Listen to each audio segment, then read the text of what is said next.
Sliced bread is a loaf of bread that has been pre-sliced with a machine and packaged for convenience, as opposed to the consumer cutting it with a bread knife. It was first sold in 1928, advertised as the greatest forward step in the baking industry since bread was wrapped. By 1933, around 80% of bread sold in the US was pre-sliced, leading to the popular idiom "greatest thing since sliced bread." Otto Frederick Rohwedder of Davenport, Iowa, United States, invented the first single loaf bread slicing machine. A prototype he built in 1912 was destroyed in a fire, and it was not until 1928 that Rohwedder had a fully working machine ready.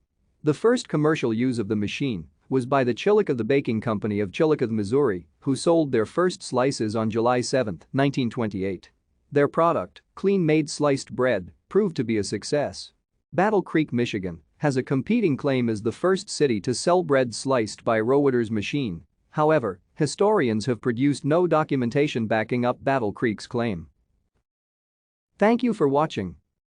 Like and subscribe if you would like to view more of our videos. Have a nice day.